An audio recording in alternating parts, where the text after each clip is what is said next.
want to ask you regarding the threats posed by Iran's allies and proxies operating in the U.S. They were threatening your life.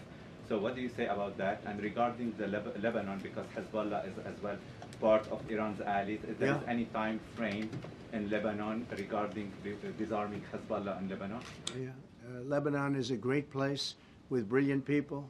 You know, it was known for the professors and doctors and had an incredible history. And hopefully we can bring it back again. I just appointed a friend of mine who's Lebanese, and I didn't know he was Lebanese. I've known him for 20 years, very, very successful man. And I just appointed him. And I said, why would you want that? He said, because I was born there, I was raised there, I love it.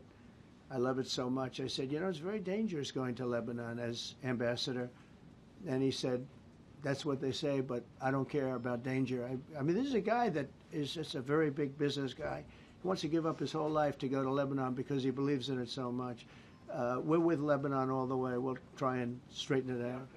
Your life as well. So what action? Threaten my life? Yeah, they have threatened. I get that throbbing feeling every once in a while. Get that throbbing feeling, but you know what? That's okay. This is a dangerous business. What I do is a dangerous business. You know, I tell the story of the car companies and different people in different professions you have. Race car drivers, as an example. 1/10 of 1% die. Bull riders, 1/10 of 1%. That's not a lot, but it's people die. When you're president, it's about 5%. If somebody would have told me that, maybe I wouldn't have run. Okay? This is a very dangerous profession. Yeah, please. By the way, so many questions. Should we keep this going, Pam? This is the opposite of Biden. Biden would take a half a question and he'd leave without answering it. Go ahead. On Iran, You tell me when it gets boring. if Iran... Are you from Iran? No, I'm not from Iran. I'm from the UK. But if the intelligence reports conclude that Iran can enrich uranium to a level that concerns you, would you consider bombing the country again? Sure, without question, absolutely. And have you had any conversations? Turned out to be unbelievable. But, you know, our incredible flyers and I call them the shots, these guys are unbelievable. Think, from 52,000 feet, they hit the equivalent of a refrigerator door. They actually hit it right in the center, so it's much smaller than that. And just bomb after bomb going deeper, deeper, blowing up. Incredible, incredible. Congratulations on that treaty. There are talks that perhaps... That's going to take place today at 3 o'clock in the Oval Office. We're going to have a signing with Rwanda and the Congo. So I'm a little out of my league in that one because I didn't know too much about it. I knew one thing. They were going at it for many years and with machetes. It is one of the worst wars that anyone's ever seen. And I just happened to have somebody that was able to get it settled. I mean, just a brilliant person who is very comfortable in that part of the world. It's a very dangerous part of the world. I said, are you uncomfortable there? People are being killed. School children are being raided and killed. And I don't even want to say how, but as viciously as I've ever heard. Are you uncomfortable? No, that's the part of the world that I know. Very comfortable. Was able to get them together and sell it. And not only that, we're getting for the United States a lot of the mineral rights from the Congo as part of it. They're so honored to be here.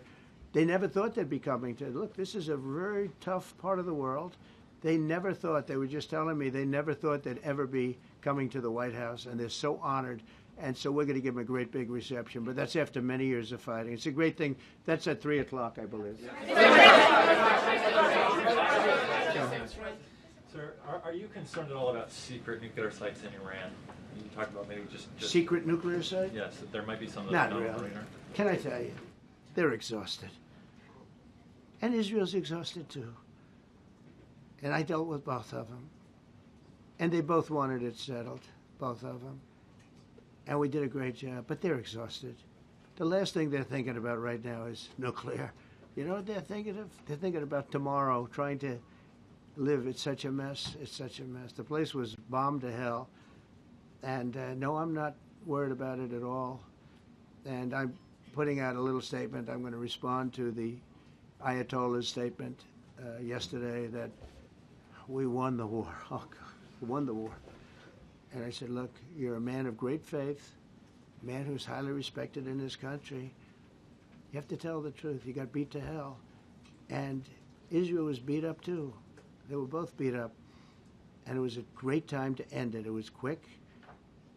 They got the hate out. There was a lot of hate. It would be great if they didn't have that hate. But the last thing they're thinking about is nuclear weapons right now.